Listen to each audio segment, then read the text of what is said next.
सुदनानमो वयं शिरसा इच्छावन्ते सुदवत्ती काओ सुगो को तत्सालोच्यम अंगो भंगपैन्य पौड परियम्मि चित्त पड़माने गुब्बुग चूलिया चेव सत्तैतुदम कहायं स अनिच्चिकालम अंचे में पूजे में वंदामि नमं सामी दुःखको कम्मको मोहिलाहो सुगई गमनम समाहि मननम जन गुण संपत्तियो मज्जम नमोस्तु अपराणिक स्वाध्याय विलयम श्रीमदाचार्यवत्ती का श्रीगम करोमि।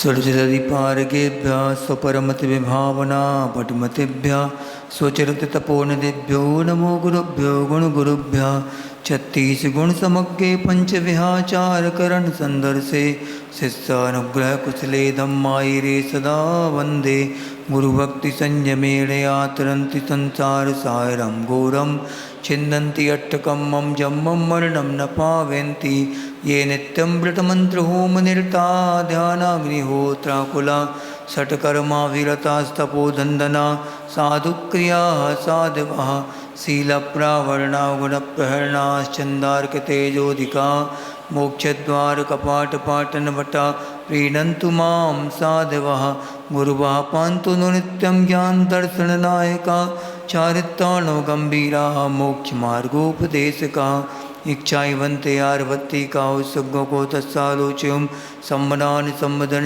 सम्मचरचित्ताणं पंचविहाचारणमायरियाणं मायाराधिसुतनानोपदेशनमध्यायाणं तीरनगुणपालनयाणं सब्बसाहूलं शयनिच्चकालम् अंचेमि पूजेमि वन्दामि नमं सामि दुःखप्रत्यनीकानि भवन्ति भवपद्धति श्रद्धाना परमार्थानां माप्तागं तपोवृतां त्रिमूलापोलमष्टांगं सम्यक् दर्शनमस्मयम् आप्तेनोऽस्यन्यदोषेण सर्वज्ञेनागमेशिना भवितव्यं नियोगेन नान्यथा ह्याप्तता भवेत् शुत्पिपासा जरातङ्क जन्मान्तकभयस्मया नरागद्वेषमोहाश्च यस्याप्त्यासा प्रकीर्तते परमेष्टि परम ज्योतिर्विरागो विमलाः कृति सर्वज्ञोनादिमध्यान्ता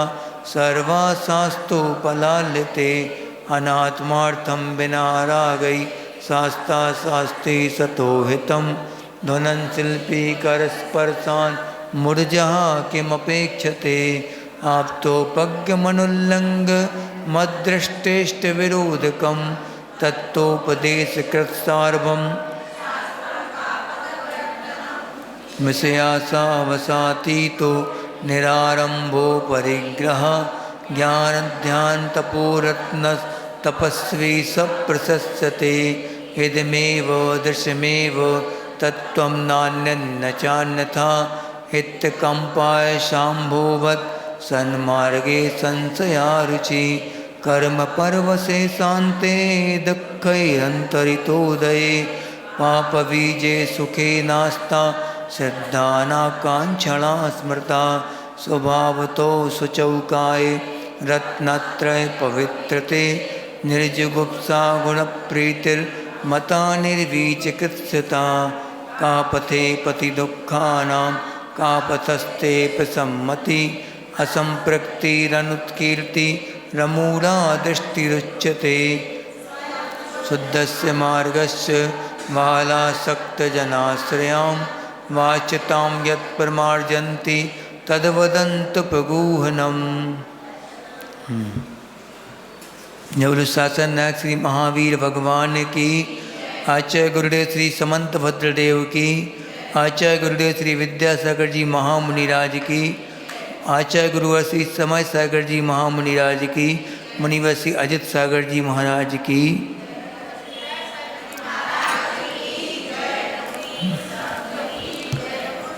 सम्यक दर्शन के प्रकरण में कौन सा अंग हो गया अभी? सबसे पहले निसंकेत अंग, यानी जिनेंद्र भगवान के वचनों में कोई प्रकार की शंका नहीं रखता, वो निसंकित अंगधारी।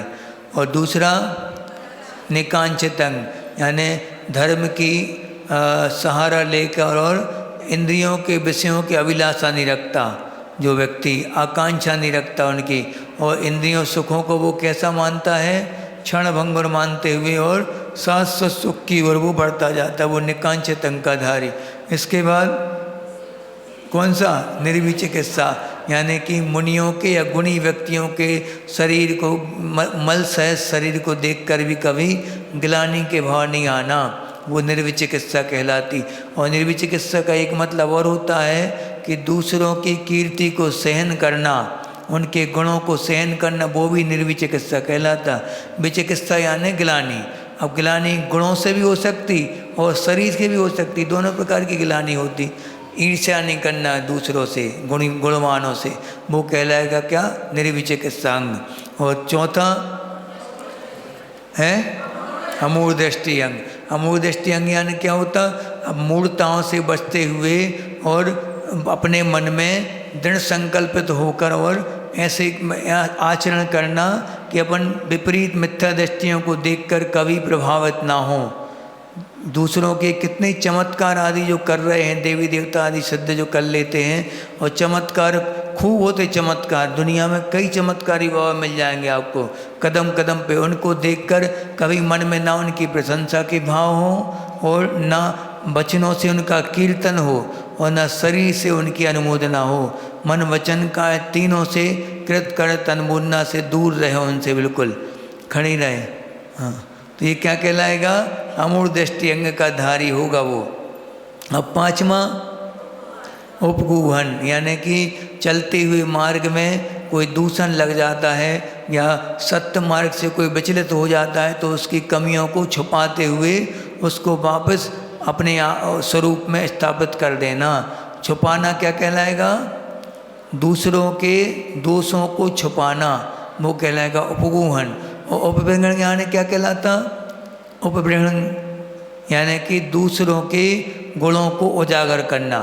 अपन लोग क्या करते, अपने गुणों को तो खूब इतने से गुणों को इतना बड़ा कह के बताएंगे, राई के गुणों, राई बराबर गुणों को पहाड़ के बराबर बताएंगे अपन अपने खुद के गुणों को, और दूसरों का पहाड़ के बराबर गुण है तो राई के बराबर बताएंगे। जबकि होना क्या चाहिए, अपने कोई दोष हैं तो उनको कैसे बताना, पहाड़ के बराबर, राई को पहाड़, और दूसरों के दोषों के लिए छुपाना। क्यों छुपाना, क्यों छुपाना, उनकी कमियों को बढ़ाने के लिए नहीं, पापों का समर्थन करने के लिए नहीं छुपा रहे उनके दोष। हम क्यों छुपा रहे, उनको सत्य मार्ग पर लगाने के लिए, उनके दोषों को छुपाते हुए और अपन धीरे धीरे उनको सही मार्ग पे लाएंगे वात्सल्य के साथ। ये क्या कहलाता है, उपगूहन अंग। अब अपन पढ़ेंगे आज स्थितिकरण अंग का स्वरूप। दर्शनाचरणाद्वापि चलतां धर्मवत्सलैः प्रत्यवस्थापनं प्राज्ञैः स्थितिकरणमुच्यते। दर्शनाचरणाद्वापि चलतां धर्मवत्सलैः प्रत्यवस्थापनं प्राज्ञैः स्थितिकरणमुच्यते। पढ़ो।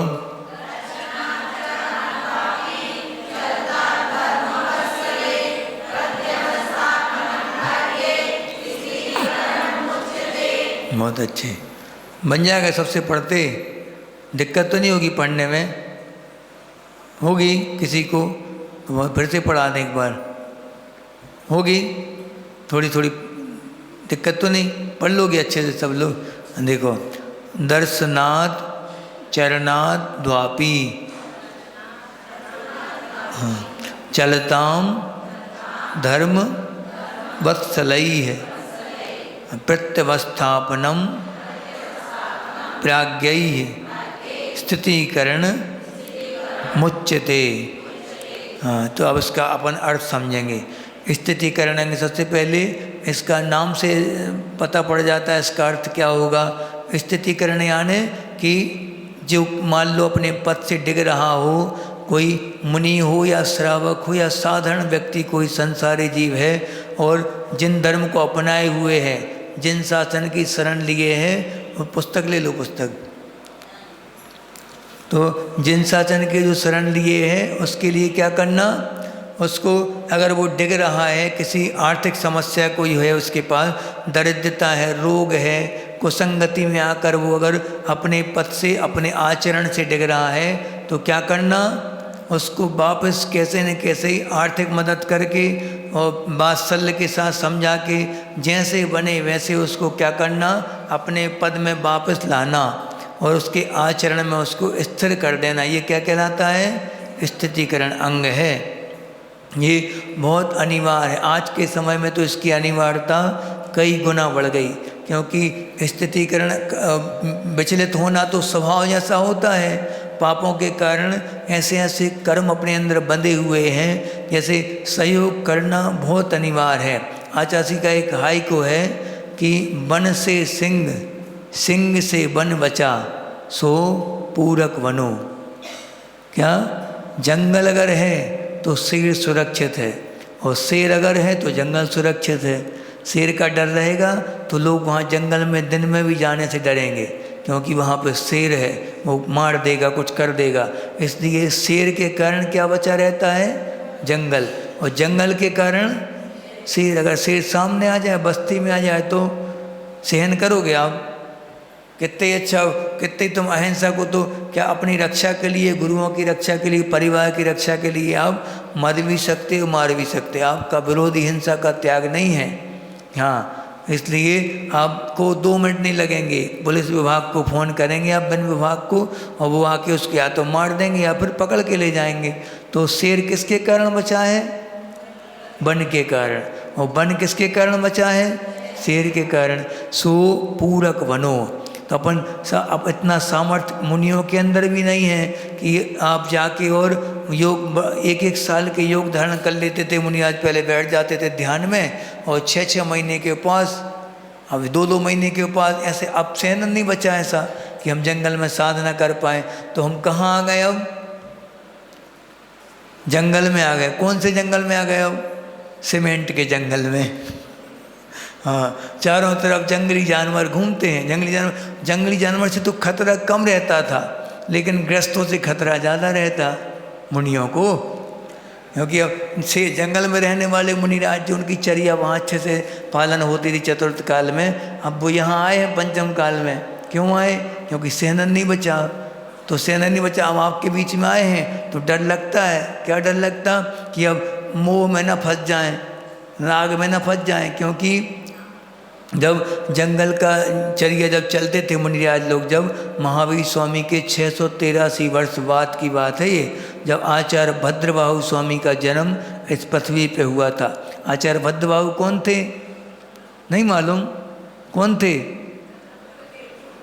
अंतिम सुत केवली थे। उसके बाद सुत का ज्ञान का लोप होने लगा।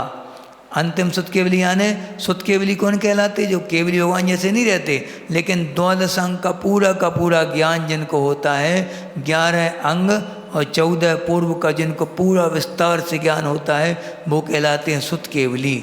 तो ऐसे अंतिम सुत केवली भद्रबाहु स्वामी यहाँ पे आए जब पृथ्वी पर, तो यहाँ पे जब उनका संघ विघटन हुआ, 24,000 मुनियों का संघ था। कितना? 24,000 मुनियों का। तो 12,000 मुनि वहीं पे रुक गए।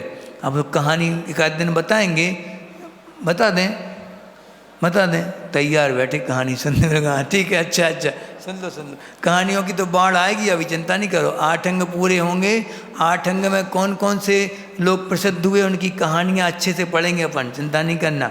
2-3 दिन का और बचा है, 2-3 अंगों का वर्णन, फिर कहानियों का वर्णन शुरू हो जाएगा। फिर 8 अंग की कहानियाँ आएंगी। तो ये भद्रबाहु स्वामी की कहानी ऐसी है कि श्वेतांबर मठ की उत्पत्ति कैसे हुई, बहुत अच्छी घटना है, ध्यान से सुनना। हुआ क्या कि जब महावीर स्वामी के 683 वर्ष बाद अंतिम सुत केवली कौन हुए, भद्रबाहु स्वामी। उनके आचार्य कौन थे, जो सेकंड लास्ट जो चौथे नंबर के जो सुतकेवली थे आचार्य गोवर्धन स्वामी, उन्होंने देखा एक छोटा सा, जब वो गांव में प्रवेश किया उनने देखा तो एक छोटा सा बच्चा, बिल्कुल 8-10 साल का बच्चा क्या कर रहा है, खेल खेल में उसने एक के ऊपर एक के ऊपर एक के ऊपर एक के ऊपर एक के ऊपर एक कितनी कंचियाँ रख दी, कंचे कांच के होते ना छोटे छोटे, ऐसे कंचे 14 रख दिए एक के ऊपर एक। आप सोचो कितना टैलेंटेड बच्चा कहलाया हो। वो कौन थे, भद्रबाहु, ब्राह्मण कुल में उत्पन्न एक ब्राह्मण का लड़का था, एक के ऊपर एक कंची रखता जा रहा। जब उनने देखा, किसने, गोवर्धन स्वामी ने, 12,000 मुनियों का संग लेके आए थे वहाँ पे। वो कितने, 12,000 मुनि। तो जब देखा तो उन्होंने देखा कि निमित्त ज्ञान से उनने जान लिया कि आगे चल के ये 14 अंग के धारी मुनिराज बनेंगे, आचार्य बनेंगे, इस जिन परंपरा को आगे बढ़ाने वाले इनके मजबूत कंधे होंगे। तो उनने क्या किया, मंगनी में मांग लिया उनको। मंगनी आने कि पिताजी के यहाँ गए, उनके पता किया किसका लड़का है, इतना प्रतिभावान लड़का किसका है, और उससे बातचीत करी तो इतना शानदार जवाब देते थे वो कोई भी चीज़ का। तो उनने जान लिया अवधिवत से, निमित्त ज्ञान से, कि यही आगे चल के जिन शासन की महान प्रभावना करेंगे। तो फिर उनको उनके पिताजी से बात करने गए, और पिताजी से बात करके और उनको ले लिया शिक्षा अध्ययन करवाने के लिए, और बोल दिया कि हम पूरा शिक्षा अध्ययन करवा के इनको आपको सौंप देंगे, आप चिंता नहीं करना, हम ले नहीं जाएंगे इनको, बिना आपसे पूछे दीक्षा नहीं देंगे। तो फिर वो पहुंच गए। अब उनको बहुत ज़बरदस्त अध्ययन करवाया उनने, अच्छी बढ़िया बारीकी के साथ 14 अंगों का ज्ञान उनको करा दिया। अब क्या हुआ, वापस चले गए अपने घर, छोड़ दिया उनके लिए, छुड़वा दिया किसी से। अब उनका मन नहीं लगे घर में। जब जिनने इतना सूक्ष्मता से इतने महान सुतकेवली के चरणों में जिनने स्वाध्याय किया हो, उनका घर में मन लगेगा क्या। जो संग में रहा हो सालों तक, जिन पूरी युवावस्था बचपन जिनने संग में निकाल दिया हो, बच्चों के पूरे खेलते रहते संग में, सब मुनियों के पास 12,000 मुनियों का वात्सल्य मिला हो जिनको, वो भी अभी के नहीं, चतुर्थ काल के जष्टवात के मुनिराज, शानदार चर्या वाले, जंगलों में रहने वाले ऐसे मुनिराज, महान तपस्वी, उनका सत्संग जिनको मिला हो, वो घर में आएगा क्या, घर में फंसेगा क्या घर गृहस्थी के काम में। उसका बैरागी रहने लगा वो।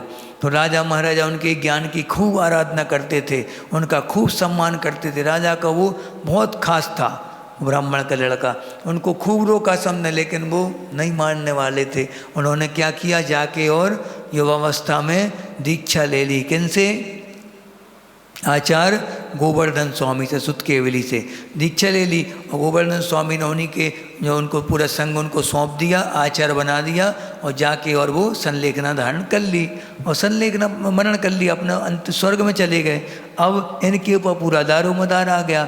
ये भी अष्टांग निमित्त के ज्ञाता थे, सब कुछ जानते थे कि बादलों का गरजना, कुत्तों का भौंकना, चिड़ियों का चहकना, सब प्रकार के वर्णन आता। अभी भी अपने पास ऐसे ग्रंथ उपलब्ध हैं जिनमें इन सब बातों का वर्णन आया है कि कैसा स्वप्न आए तो उसका फल कैसा होगा। भद्रबाहु संहिता नाम से आचार्य भद्रबाहु स्वामी के द्वारा लिखी गई एक भद्रबाहु संहिता नाम से ग्रंथ है, उसमें पूरा दिया स्वप्नों का वर्णन। अगर मान लो आपके वस्त्र फटे हैं तो कौन से आकार में फटे हैं, उसका क्या फल होगा, सब कुछ वर्णन इतना बारीकी से दिया गया उसमें। आप पढ़ो उसके लिए, लेकिन बिना गुरु की आज्ञा से नहीं पढ़ना, बिना गुरु के निर्देशन से नहीं पढ़ना, उसको पढ़ना अच्छे से। उसने हस्तरेखाओं के बारे में सब कुछ दिया, पूरा अष्टांग निमित्त जो होते हैं पूरे अष्टांग निमित्तों के बारे में दिया। स्वप्न निमित्त है, छिन्न निमित्त है, और क्या कहते हम भूल रहे हैं नाम, अष्टांग निमित्त के हम याद थे नाम, थोड़ी हम बाद में बता देंगे आपके लिए कौन कौन कहलाते, कि कैसे कपड़ा छिलता है तो कैसे उसका फल होगा, हर एक चीज़ में। चूहा काटता है तो क्या फल है, और कोई अपने आप फट जाए तो क्या फल है कपड़े का, हर चीज़ का बहुत अच्छा वर्णन दिया।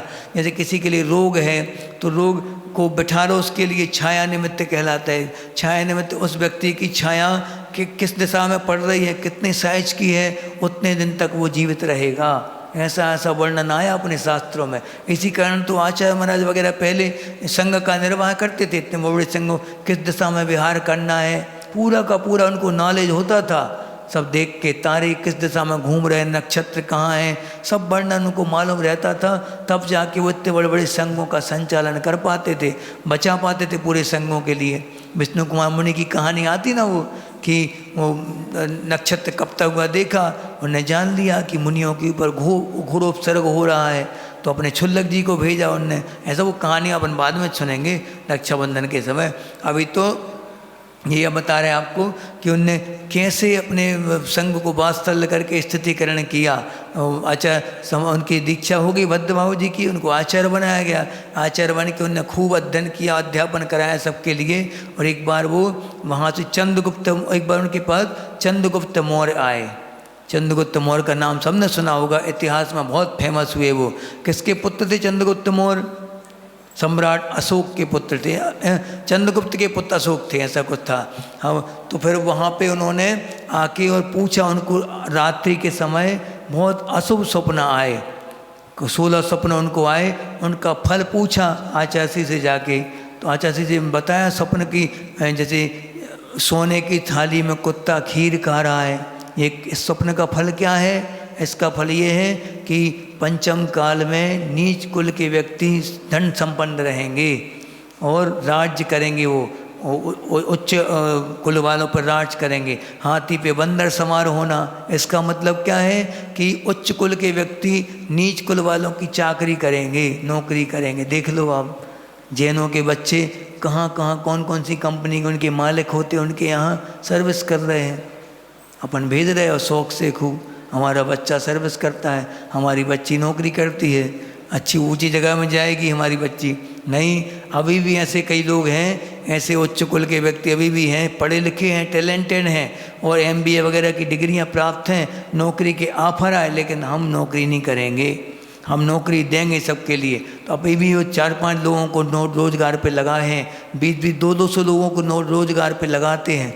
ऐसे ऐसे लोग हैं। ये क्या है? उनकी दृढ़ता है, जैन धर्म में अभी भी दृढ़ता है उनकी। नौकरी सबसे जघन्य मानी गई अपने यहाँ पे।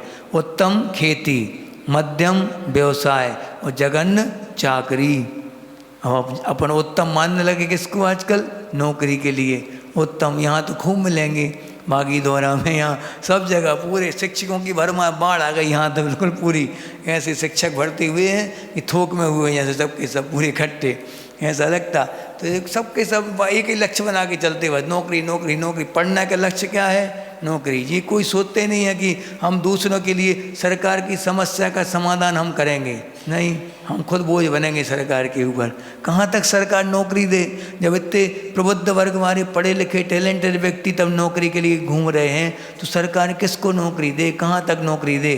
इसलिए नौकरी के ऊपर अपने बच्चों को डिपेंड मत बनाना, अपने बच्चों को आत्मनिर्भर बनाना। पढ़ना हो खूब पढ़ो, आप तो पढ़ने की मना नहीं है, लेकिन पढ़ने का लक्ष्य क्या होना चाहिए? व्यक्तित्व का निर्माण हो, ना कि दूसरों के यहाँ नौकरी चाकरी करने का। हाँ, अपने यहाँ ट्रेंड कम है, शास्त्र में नहीं लिखा कहीं पे।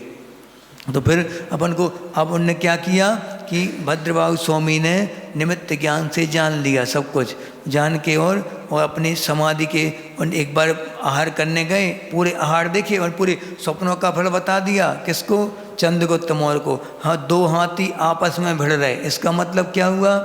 वर्षा होगी नहीं, बहुत कम वर्षा होगी, और होगी भी तो अतिवृष्टि होगी या अनावृष्टि होगी। बहुत कम पानी गिरेगा तो बाढ़ें की बाढ़ें आएंगी, गांव के गांव तबाह हो जाएंगे। ऐसा पानी गिरेगा, अनियमित पानी गिरेगा, क्योंकि यहाँ के लोगों का आचरण विकृत होता जाएगा और आचरण का प्रभाव प्रकृति पे पड़ता है।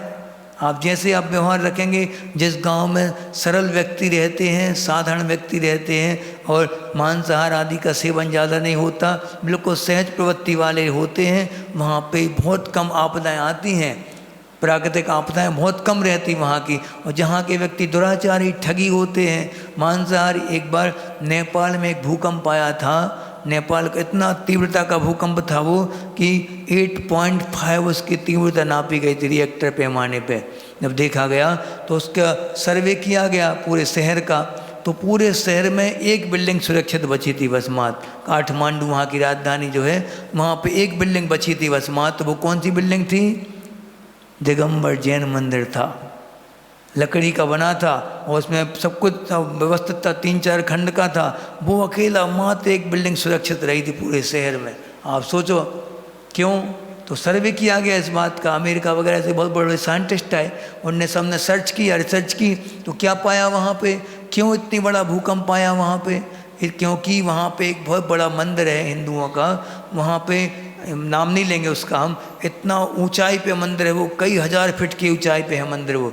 तो वहाँ पे क्या नियम है देवी का मंदिर का नियम क्या है, जब तक वो खून सीढ़ियों से पूरा नीचे तक नहीं आ जाए तब तक लगातार बलियाँ चढ़ती थी वहाँ लगातार। आप सोचो कितने लाखों पशुओं का वध होता होगा हर साल, इतनी भयंकर तीव्रता की हिंसा होती थी वहाँ। तो वहाँ इसलिए इतनी नेगेटिविटी थी कि वो साइंटिस्ट बोल रहे थे कि बहुत सस्ते में निपट गए ये लोग, इससे भी कई गुना ज़्यादा आपदा यहाँ पे आनी थी, इतनी नेगेटिविटी वहाँ पे भरी हुई थी पूरे वातावरण में। आप सोचो जहाँ पे हिंसा होती है वहाँ का माहौल देखना, जिन लोगों के घर में बकरे आदि कटते हैं, मुर्गे कटते हैं, हिंसा होती है, अंडे आदि बनते हैं, आमलेट बनता, तो वहाँ घर में जाके देखना कभी उनके 2 मिनट आप शांति से बैठ नहीं सकते वहाँ पे। वहाँ का माहौल तब डरावना होगा कि आप भाग जाओगे तुरंत वहाँ से। और जैनों के घर में घुस के देखो आप कहीं जहाँ पे इन सब चीज़ों का टोटल निषेध रहता है, वहाँ जाके देखो आप 1 मिनट के लिए गए हो तो 20 मिनट बैठोगे वहाँ पे आप। क्यों? क्योंकि वातावरण वहाँ का पवित्र है, वहाँ की जो वरगड़ाएँ हैं, वहाँ का जो ओराज हैं वो बहुत पवित्र शानदार है वहाँ के। वहाँ व्यक्ति मंदिरों में क्यों अपने मन लगता है, और मंदिरों में जाके देखें अपन क्यों नहीं लगता मन, भागने का मन क्यों होता वहाँ से, क्योंकि वहाँ पे हिंसा का समर्थन हो रहा है। वहाँ पे जो प्रतिमाएं बनी हैं वो रागी देवसी देवी देवताओं की हैं, उनको देख के कैसे वाह होंगे आपके, राग के वाह होंगे, पक्का है, राग या द्वेष के वाह होंगे। काटोगे मारोगे, हाथ लिए ऐसे बताओ, जीव निकाले खड़े हैं, सब क्या है ये, इनको देख के कैसे वाह होंगे आपके। पति के ऊपर पैर रखे हैं तो क्या आप भी रखोगे फिर? हाँ, अत्याचार सहन नहीं करेगी नारी, पति को कुचल के रख देगी, कुछ लोग ऐसा जी क्या सीख मिलेगी आपको, जबकि अपने भगवान क्या सिखाते हैं, हमारे ऊपर पत्थर बरसा लो, कुछ भी कर लो, हम ऐसे बैठे। महात्मा भगवान ने क्या सिखाया अपने जीवन से, कितना ही उपसर्ग करेगा वो सामने वाला, उपसर्गों वो आते ना कि उपसर्गों का भी चरम सीमा पर पहुंच गया था वो, कौन? कमठ। 7 दिन तक कंटिन्यू ऐसा उपसर्ग किया जो आज तक न सुना गया न देखा गया, ऐसा भीषण उपसर्ग किया। तब भी जे यहाँ पे उपसर्ग की सीमा पहुँच रहे हैं, चरम क्रूरता की सीमा, चरम सीमा पहुँच रहा, वो कौन? देव। और जे परम देव जो है वो कैसे पहुँच रहे हैं? वो क्षमा की चरम सीमा पर पहुँच रहे हैं। दोनों में कितना अंतर है, जमीन आसमान का अंतर है। दोनों सीमा पर पहुँच रहे, उत्कृष्टता को प्राप्त कर रहे, लेकिन कैसे? एक क्या कर रहा है, शैतानियत की चरम सीमा पर पहुँच रहा, और एक देवत्व के चरम सीमा पर पहुँच रहा। वो परम देव हैं, वो देवादि देव हैं पार्श्वनाथ भगवान। ऐसे अपन को क्या सीख लेना चाहिए, कैसे अपन जिनायतनों में जाना चाहिए, कैसे गुरुओं की शरण जाना चाहिए। जो गुरु शराब देने तैयार रहते, थोड़ा सा भी उनके विपरीत चले तो शराब दे देंगे, वो कमंडल से पानी मार देंगे सीधा, तो क्या होगा? ऐसे गुरु कहला सकते क्या? कभी नहीं, हो नहीं सकता। ऐसे गुरुओं को कितने चमत्कारी हों, वो कितने सिद्धि रिद्धिधारी तपस्वी हों, तब भी उनकी आराधना में कभी मन से भी नहीं, वचन से भी नहीं और काय से भी नहीं, कुछ भी हो जाए। हमारे आराधक तो अहिंसक देव हैं, जो कि महामंदिर में हाथ पे हाथ रखे बैठे हैं। हाथ पे हाथ रखे बैठे निठल्ला है वो। कैसे हैं? निठल्ले हैं अपने भगवान। निठल्ले यानी अब कोई भी काम करना शेष रह ही नहीं गया, दुनिया का हर एक काम कर डाला जिनने, कुछ नहीं करना बस। अब बस क्या करना, अपने आप में लीन है। उनसे वो सीखना है अपन को कि हम कब घर गृहस्थी के काम से निपट के और भगवान के मंदिर में जाएं, और क्या सीखें। जितने मिनट तक भगवान के संपर्क में रहें, उनसे यही सीख लेते रहें कि हम क्यों नहीं छोड़ पा रहे घर गृहस्थी के कामों को पूरी तरह से। आप कैसे, आपके पास भी तो 96 हज़ार रानियाँ थीं, मतलब लाखों पुत्र थे आपके, ब्राह्मी सुंदरी जैसी कन्याएं थीं आपके पास, सब कुछ था, सब कुछ 14 निधियाँ छोड़ी आपने, 9 रत्न छोड़ के आए आप। चक्रवर्ती कामदेव, चक्रवर्ती तीर्थंकर कामदेव, 3 पदवी के धारी, शांति कुंज रघुनाथ भगवान, तब भी कैसे तिनके के समान छोड़ दिया, घास के तिनके के समान। जब बैराग हुआ तो हम क्यों नहीं छोड़ पा रहे? एक एक पति नहीं छोड़ पा रहे एक ही पत्नी नहीं छोड़ पा रहे, अपनी इतनी सी जायदाद है उसमें भी घमंड कर रहे, उस पर ही बंधे हुए हैं हम। इतनी सी घर गृहस्थी में भी हम निर्लिप्त नहीं हो पा रहे, 2 मिनट का समय नहीं निकाल पा रहे मंदिर में शांति से बैठने के लिए। मंदिर में बैठते वहाँ भी चर्चा शुरू हो जाती, द्रव्य धोते धोते चर्चा शुरू हो जाती, क्या है ये द्रव्य क्यों धो रहा, मंदिर आते आते चर्चा शुरू हो जाती, घर से निकलो बैरागी बन के निकलो बिल्कुल। ये सब चर्चाएं को विराम देना, तो वहाँ गए थे और वही चर्चाएं शुरू हो गई। घर ही में अच्छे थे फिर तो। कौन कौन महिलाएं नियम ले लेंगी हम कि मंदिर में चर्चा नहीं करेंगे, हम कोई भी चर्चा नहीं, कोई भी, क्योंकि शुरुआत तो होती है। हम तो महाराज जी धार्मिक चर्चा करते हैं बस कि महाराज जी के आहार कैसे हुए, फिर आहार से धीरे धीरे खिसकते खिसकते कहाँ चली जाती बात, क्या लिया था महाराज जी ने आज, ओ भैया जी आए थे साथ में, उनका स्वभाव अच्छा नहीं है, ये क्या, धीरे से बात कहाँ खिसकती जा रही।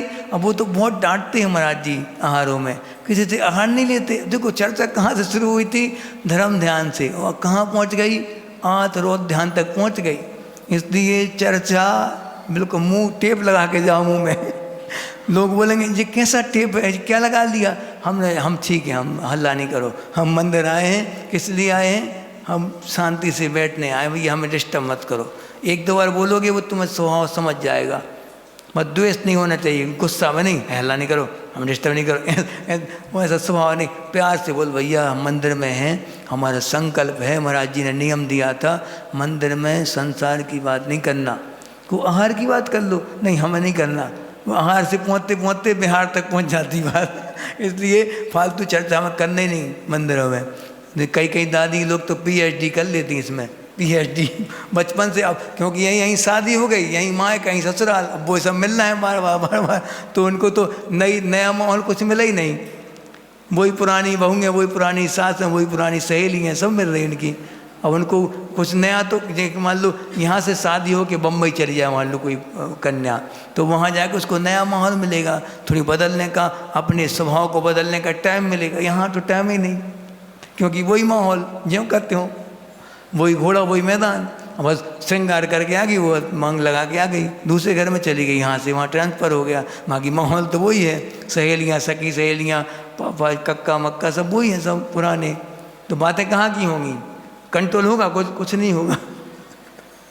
हाँ, इसलिए ये एक माइनस पॉइंट बता दिया तुम्हारी समाज का कि हमें अच्छा लगता है, हालांकि आपस में संबंध होते हैं तो उससे शालीनता बनी रहती है, मर्यादा बनी रहती है लड़का लड़कियों में, लेकिन एक ये माइनस पॉइंट भी है, इसमें कंट्रोल करना सीखना तुम लोग ही, अपने बच्चों को सिखाना कि जब तुम पराए घर जाओगी ना, भले यहीं के यहीं जाओ, तो बातचीत नहीं करना, भले कितने परिचित हो, मुँह नहीं चलाना, मंदिर में मुँह बंद करके जाओ, दिमाग खोल के बैठो वहाँ, तो आँखें खोलो, वो भी आँखें देखें तो किसको देखें, जिनेंद्र भगवान को, कान सुने तो किसको सुने, शास्त्रों के श्रवण को, पूजन को, और मुँह चले तो कहाँ चले, दाल रोटी में नहीं चले, मुँह चले तो कहाँ चले, बस तत्व चर्चा में चले, या फिर जो हम साथ का स्वाध्याय कर रहे हैं, अध्ययन कर रहे, उसके अलावा कोई चर्चा ना हो, या महाराज जी लोगों के पास भी और कहीं भी। हाँ ठीक है। अब यहाँ पे अपन आज हाँ जी बता रहे थे निमित्त शास्त्र के बारे में कि आचार्य परमेष्ठी को उनको पूरा सब ज्ञान था। उसके बाद चंद्रगुप्त मौर्य ने जब 16 सपनों का फल सुन लिया, उनको विरक्ति आ गई और जाके वो अपने चिंतन करके आए, दीक्षा ले लिया के सीधी। देखो इतने बड़े राजा थे, सम्राट थे वो, सम्राट के अंदर में कई हजार मुकुटबद्ध राजा रहते हैं, तो उनने जाके दीक्षा ली और दीक्षा लेके और उनके शिष्य बने वो। अब शिष्य बने तो उनने अब एक बार आहार करने गए महाराज जी, आचार्य भद्रभाव स्वामी जी आहार करने के लिए एक मकान में पहुँचे। आंगन में एक छोटा सा बच्चा था, एक 1.5 साल का, वो क्या बोलता है, चले जाओ यहाँ से, अभी निकल जाओ यहाँ से। तो महाराज जी निमित्त ज्ञानी तो थे, उनने समझ लिया कि बहुत बड़ी अनहोनी होने वाली है, उनने समझ दिया। उसने पूछा कहाँ जाना है मुझे, किस दिशा में जाना है, तो और पहले ये पूछा कि कितने साल का काल पड़ेगा बताओ, तो उसने बता दिया बा ऐसे कोई बोला था, दो माने 12 वर्ष का अकाल पड़ेगा।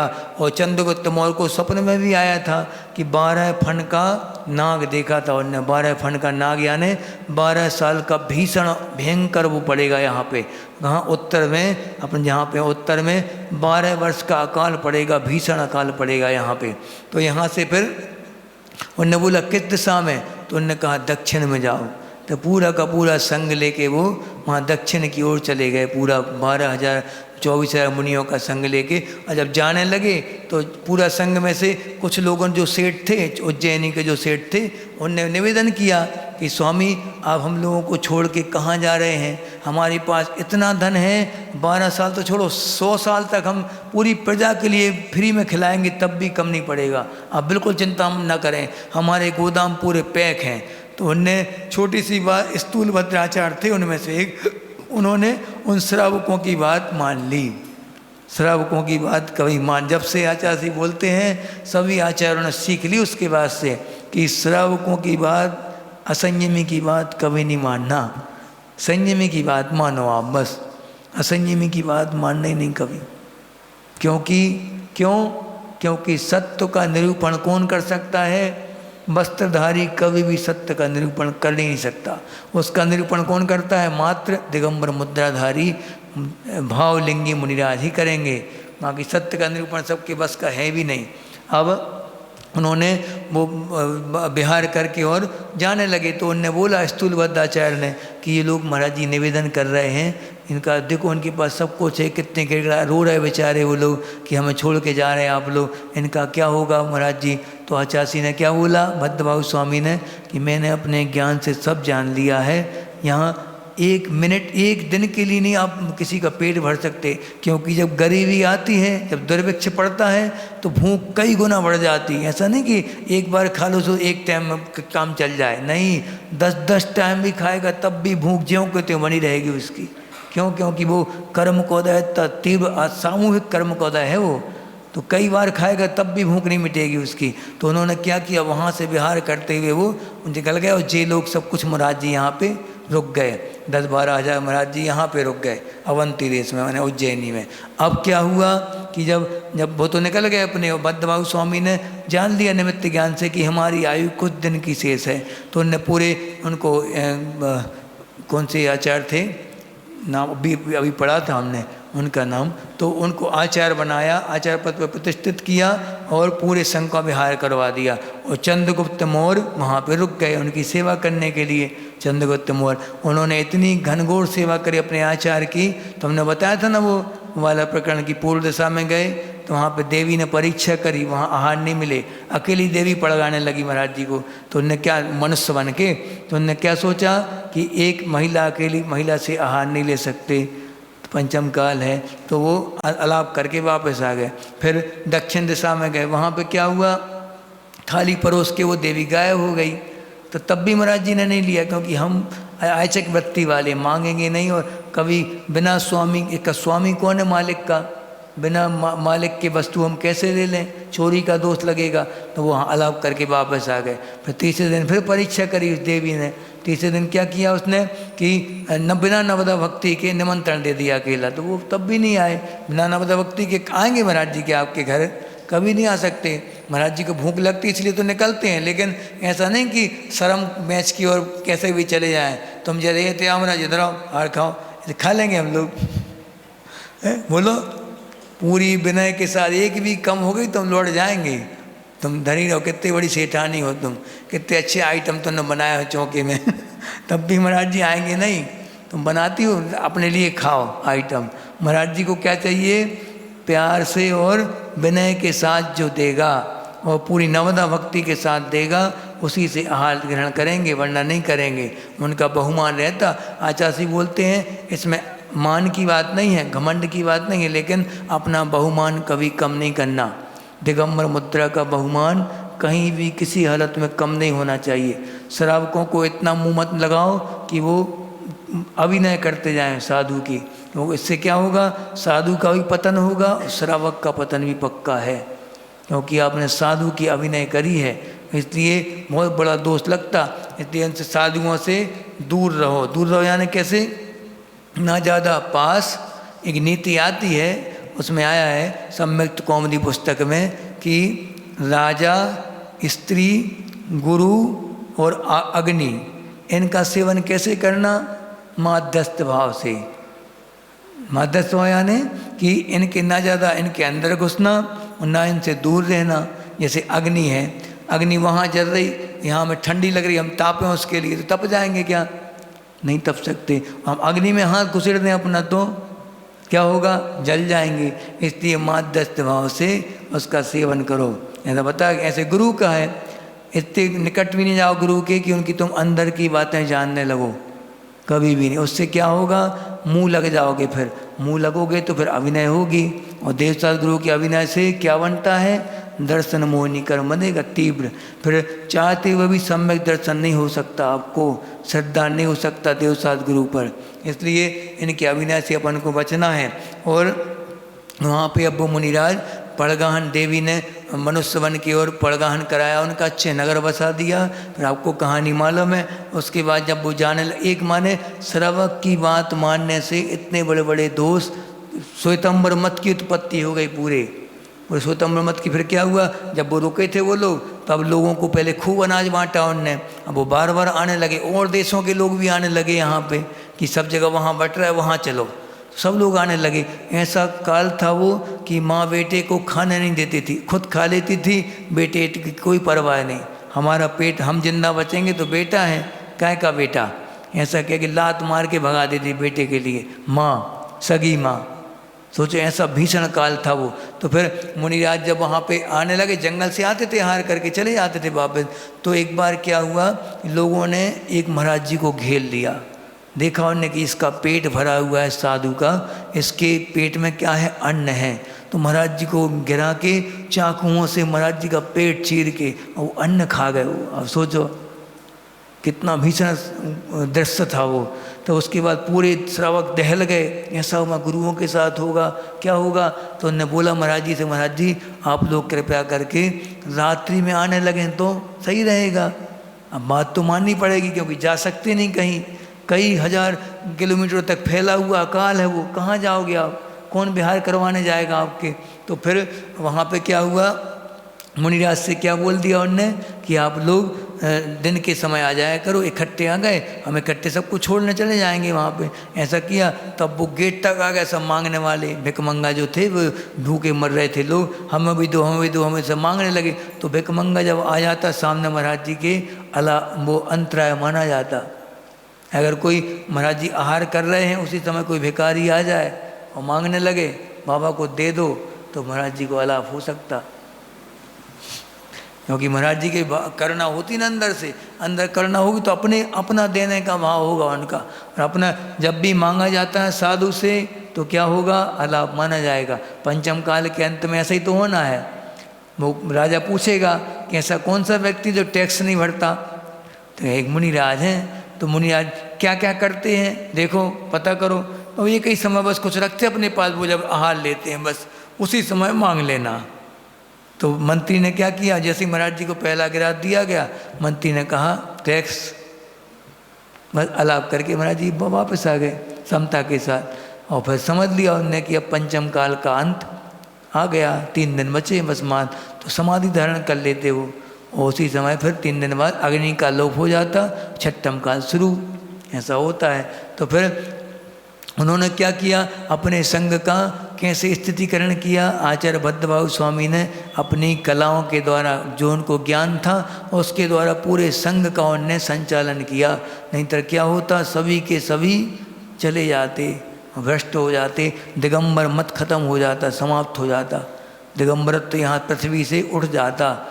लेकिन उठ कैसे जाता, ऐसे महान आचार्य जब तक रहेंगे तब तक हर 1000 वर्ष में ऐसे महान आचार्य पैदा होते रहेंगे जो जैन धर्म को शिखर तक ले जाएंगे। और फिर हर 500 साल में एक कल की राजा होगा जो जैन धर्म का नाश करेगा, समाप्त करने वाला होगा। ऐसा होगा, अब चलता रहेगा, उतार चढ़ाव चलता रहेगा। कब तक, अभी तो बहुत कम समय हुआ है, अभी तो मात्र 2600 साल हुए हैं। कब तक चल रहा है पंचम काल, कितने हजार वर्ष का है, 21,000 वर्ष का, 21। अब सोचो इतना लंबा काल है, ऐसे ही उठते गिरते चलता रहे, अप डाउन होता रहेगा। और कहाँ तक चलेगा, अंतिम समय तक चलेगा। ऐसा एक भी दिन नहीं आएगा कि दिगंबर साधु दिगंबर धर्म से रहित हो जाए, हो नहीं सकता। कोई ना कोई दिगंबर साधु पृथ्वी पर रहेंगे पंचम काल के अंत तक। यदि जो लोग बोलते कि पंचम काल में साधु नहीं होते, पंचम काल में चर्या नहीं हो सकती, उनको ये ग्रंथ पढ़ने चाहिए, आचार्यों के लिखे ग्रंथ हैं। आचार्य कुंद कुंद स्वामी ने बोला भरे पंचम काले, यानी पंचम काल में भरत क्षेत्र में, और जो जहाँ पे शरीर जो है अन्न का कीड़ा है वहाँ पे भी एक टाइम भोजन कर रहे, उपवास आदि कर रहे, धन्य है वे मुनिराज। उनकी साधना कैसी बताई आचार्य कुंद कुंद स्वामी ने कि चतुर्थ काल का मुनि 1000 वर्ष तक साधना करे, अगर खूब उपवास करे, मासोपवास करे, खूब बड़ी बड़ी चर्या करे, तब भी उतनी निर्जरा नहीं करता जितना पंचम काल का साधु 1 साल में कर लेता। क्यों? क्योंकि ना अवधि ज्ञानी मुनिराज हैं, ना केवल ज्ञान हो रहा है, ना कोई अतिशय हो रहा है देवों के द्वारा, तब भी दृढ़ता बनाए हुए हैं। कितनी बड़ी साधना है उनकी, कितना बड़ा तप है उनका। वहाँ तो सब कुछ था, केवल ज्ञानी भी थे, अवधि ज्ञानी मुनियाद थे, चरण दिग्धर मुनियाद आते आते दिखते थे, इंद्र आदि उतर के आते थे पृथ्वी पे, सब कुछ दिखता, पंचाचार होते थे। अब कुछ नहीं हो रहा, तब भी जिन धर्म के प्रति श्रद्धान बनाए हुए हैं ऐसे धन्य है मुनिराज। आचार्य कुंद कुंद स्वामी ने बोला जी, सोचो जो सर्वज्ञ कहलाते थे, कलिकाल सर्वज्ञ कहलाते थे जो आचार्य जिनसेन स्वामी है, वो आचार्य कुंद कुंद स्वामी, उनकी वाणी है जी। उनको पढ़ना चाहिए ये बात, जो मानते हैं कि जो कहते हैं कि मुनि नहीं होते पंचम काल में, उनको बताना तुम लोग। अब यहाँ पे बता रहे दर्शनात् चरणात् द्वापी, यानी कि दर्शन से और चारित्र से। दर्शन यानी श्रद्धा से, देवशास्त्र गुरु के प्रति और आत्मा के प्रति, 7 तत्वों के प्रति श्रद्धान से जो विचलित हो गए, चलता में यानी विचलित हो गए, या आचरण से विचलित हो गए, अपने व्रत जो लिए थे उनको भंग कर दिया, तोड़ दिया, किसी के दबाव में, राजा आदि के दबाव में, या निर्धनता के कारण, या फिर बहुत ज़्यादा तीव्र रोग हो गया तो चारित्र से छूट गए, तो क्या हो गया? चलता माने विचलित हो गए। धर्मवत्सलई, धर्मवत्सलई माने धर्म के धारी जो होते हैं, धर्म में प्रेम रखने वाले, प्रीति रखने वाले व्यक्ति कौन कौन? दर्शन से भी जो विचलित हो गए और आचरण से विचलित हो गए, ऐसे दोनों धर्मवत्सलय। प्रत्यवस्थापनम, प्रत्यवस्थापनम यानी क्या होता? प्रति अवस्थापनम, यानी कि वापस उनको अपने आचरण में, उनके श्रद्धान में लगा देना, वो कहलाएगा क्या? प्राज्ञ माने विद्वानों के द्वारा स्थितिकरणम उच्यते, स्थितिकरण अंग कहा गया है। किसे कहा गया? कि दर्शन से माने श्रद्धान से और आचरण से विचलित हो गए जो व्यक्ति हैं, उनको क्या करना? वापस अपने आचरण में या श्रद्धान में लगा देना, वो क्या कहलाएगा? स्थितिकरण अंग कहलाएगा। हमारे महिलाओं से तो बहुत उम्मीद रहती है हमें हमेशा, कम से कम पुरुष वर्ग माने नहीं माने, लेकिन आप लोग तो कम से कम ऐसा मंडल का गठन करें जिससे हमारे समाज में जो भी हिस्से, ऐसे हिस्से हैं जो विकलांगता के प्रतीक हैं, क्योंकि जैन समाज हमेशा संपन्नता का प्रतीक मानी जाती। कई जगह ऐसा होता कि खूब पैसे बिल्कुल नहीं है, आर्थिक तंगी से जूझ रहे हैं, वो हमने सुबह प्रवचन में बताया था ना 2 उदाहरण। ऐसे कई लोग हैं जो अपने धर्म को छोड़ के अन्य धर्मों में चले गए। क्यों? वात्सल्य के अभाव में, स्थितिकरण के अभाव में वो सब चले गए। उनको जैसे बने वैसे सामूहिक मदद करो उन सबकी, और कैसी मदद कि उसको मालूम नहीं पड़ पाए कि हमने तुम्हारी मदद करी। जैसे प्रतिभास्थली में ऐसा नियम है कि जिन बच्चियों का डोनेटर तैयार करते हैं, वो मान लो हम अपनी तरफ से 10 बच्चियों को पढ़ाएंगे, 60,000 70,000 जितनी उनकी फ़ीस हो, हम अपनी तरफ से एक बच्ची पढ़ाएंगे, हम 4 पढ़ाएंगे, हम 5 पढ़ाएंगे, सबका नाम वो नोट कर लेते। अब यहाँ पे कोई बच्चे आए और उनके समाज वालों ने लिख के दिया कि इनकी स्थिति ठीक नहीं है महाराज जी, इनकी पैसे देने की गुंजाइश बिल्कुल नहीं है, लेकिन बच्चे बहुत प्रतिभाशाली हैं, ऐसे बच्चों को प्रतिभास्थली में पढ़ाना चाहिए। तो वो दीदी लोग आती हैं महाराज जी के पास, मान लो महाराज जी उनको खबर कर दे दीदी के लिए कि ये नाम है, या दीदी के पास जो नाम लिखवा के जाते हैं उनसे वो संपर्क करती हैं दीदियाँ कि आपकी तरफ से बच्चों को पढ़ाना है। तो किस बच्चे को पढ़ाना ये नहीं बताएंगे, हाँ, क्योंकि उससे हीन भावना आएगी और वो भी शोषण कर सकता है उसका कि हमने तो हमारी तरफ से पढ़ रही हो तो हमारे शानदार हो, हम जो बोलेंगे वो करना पड़ेगा। नहीं, उसको भी मालूम नहीं पड़ेगा बच्ची को कि तुम्हें कौन पढ़ा रहा, और जो पढ़ा रहा उसको मालूम नहीं पड़ेगा कि तुम किस बच्ची को पढ़ा रहे हैं। ये क्या कहलाता है? स्थितिकरण अंग ये है। सही। अब आप सोच लो कि अपने समाज में गरीबी है, निर्धनता है, दुष्चरित्र किसी का है, तो अपन सबको मिल के प्रयास करके उस बच्चियों को या बहुओं को, सासों को संभाल के उनके वापस उनके चरित्र में दृढ़ कर दो, उनके आचरण में दृढ़ कर दो। वो सम्यक दृष्टि का लक्षण है। ऐसा करने तैयार है क्या कोई? हमारे ख्याल से सब तैयार होंगे। और ये ऐसा होना चाहिए कि इस हाथ से करो, इस हाथ को मालूम ना पड़े, किसी को मालूम ना पड़े। हाँ, ऐसे कई लोग कई समाजों में, जैसे सिख समाज में उदाहरण आता है कि सिख समाज हमेशा अपनी समाज के जो भी वस्त्र खरीदी करेंगे अपने ही समाज वालों से करेंगे, संबंध करेंगे अपनी समाज में करेंगे। जो भी किराने की सौदा लेना हो भले ही कम मिले वहाँ पे, लेकिन वहीं से लेंगे वो अपनी जाति वाले से। ऐसा हम लोग नहीं करते। वो तो बहुत ठगता है, वहाँ नहीं जाना, वो तो दुश्मन है हमारा, वहाँ नहीं जाना। ये क्या है? दुश्मनी सब भूल जाओ उस समय। मात्र एक लक्ष्य हो कि हम कैसे उस व्यक्ति का स्थितिकरण कर दें, उसको कैसे, वो आर्थिक तंगी से जूझ रहा है और वो किसी की मदद लेना नहीं चाहता, तब भी हम कैसे आर्थिक मदद उसकी कर दें। कैसे करेंगे कि हम उसके व्यापार में सहयोग करवा दें, उसको जो जहाँ से वो खरीदी करता है वहाँ उससे बोल दें इसको थोड़ा कम रेट पे लगाया करो। उसको मालूम ही नहीं पड़ पाए किसने मदद करी हमारी। ऐसी मदद भी हो सकती है, अपन चाहें तो हो सकता। ठीक है, इसी कारण तो जैन धर्म अपना बहुत पीछे होता जा रहा, क्योंकि आपसी सहयोग का भाव खत्म होता जा रहा, एक दूसरे के पूरक बनने का भाव समाप्त सा होता जा रहा। तुम्हारे घर में लड़ाई हो रही है, तुम जानो, हमें क्या करना, हमारे घर में होगी जब देखेंगे। हाँ, तो इसको किसकी उदाहरण दिया गया है कि वनांतर तरुस्तवत। जैसे कोई व्यक्ति जंगल में आग लगी है चारों तरफ, और वो पेड़ पे बैठा है, ऊपर देख रहा, वो जल गया, वो जल गया, वो भी जलने वाला है। और ये नहीं देख रहा कि हमारे पेड़ पे आग आने वाली है, ये नहीं देख रहा, वो हमारे ऊपर आपत्ति आने वाली है, ये किसी को नहीं दिखता। सामने वाले की आपत्ति सबको दिखती, पूरी समाज देखती है, लेकिन उस आपत्ति को देख के और वो आग को वहीं बुझा दें, वो ही सब सच्चा सम्यक दृष्टि कहलाता है। समझ गए ना बात को? समझ गए? आगे आने विपत्तियाँ, और विपत्ति सम्यक दृष्टि के ऊपर आए तो फिर सम्यक दृष्टि का कर्तव्य बनता है कि उसको दूर करे। कि महाराज जी जाएंगे क्या दूर करने? महाराज जी कमा नहीं रहे, हम कमाएंगे नहीं तो उसको पैसे कैसे दे दें? हम उपदेश दे सकते हैं, हम बस पैसे नहीं दे सकते कि हम रखने लगे, हम किताब में रख लिए 5000 रुपये, आएगा तुम दे देंगे उसको। कर लें ऐसा, तुमसे मंगा लिए 1 लाख रुपये का चेक दे दो हमें, तो वो आएगा तो दे देंगे उसको। ऐसा कर लेंगे, किताब में रख लेंगे। सहन कर लोगी तुम लोग? जब मान लो महाराज जी की किताब में तुमने 1,00,000 का नोट देख लिया, तो तुम क्या सोचोगे? क्या सोचोगे? कैसे महाराज जी हैं जी, भ्रष्ट हैं जी, तो इनकी फोटो वीडियो बनाओ, वायरल करो। हम बस इतना तो जल्दी हो जाएगा, बहुत जल्दी।